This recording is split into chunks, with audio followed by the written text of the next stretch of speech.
What if I told you Jesus came to abolish religion? What if I told you voting Republican really wasn't his mission? What if I told you Republican doesn't automatically mean Christian, and just because you call some people blind doesn't automatically give you vision? I mean, if religion is so great, why has it started so many wars? Why does it build huge churches but fails to feed the poor? Tell single moms God doesn't love them if they've ever had a divorce, but in the Old Testament, God actually calls religious people whores. Religion might preach grace, but another thing they practice. Tend to ridicule God's people. They did it to John the Baptist. They can't fix their problems, and so they just mask it, not realizing religion's like spraying perfume on a casket. See, the problem with religion is it never gets to the core. It's just behavior modification, like a long list of chores.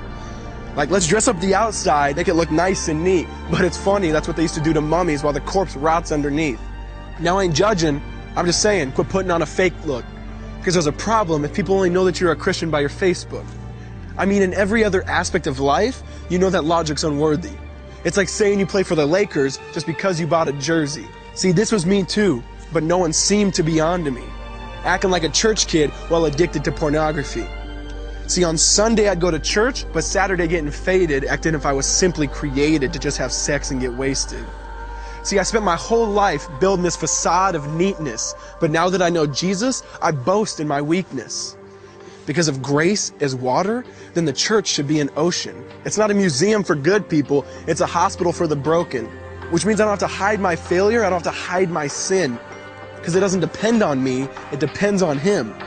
See, because when I was God's enemy, and certainly not a fan, He looked down and said, I want that man. Which is why Jesus hated religion, and for it He called them fools. Don't you see so much better than just following some rules? Now let me clarify. I love the church, I love the Bible, and yes, I believe in sin. But if Jesus came to your church, would they actually let Him in? See, remember He was called a glutton and a drunkard by religious men. But the Son of God never supports self-righteousness, not now, not then. Now back to the point, one thing is vital to mention. How Jesus and religion are on opposite spectrums. See, one's the work of God, but one's a man-made invention. See, one is the cure, but the other's the infection. See, because religion says do, Jesus says done. Religion says slave, Jesus says son. Religion puts you in bondage, while Jesus sets you free. Religion makes you blind, but Jesus makes you see. And that's why religion and Jesus are two different clans. Religion is man searching for God. Christianity is God searching for man. Which is why salvation is freely mine, and forgiveness is my own. Not based on my merits, but Jesus' obedience alone.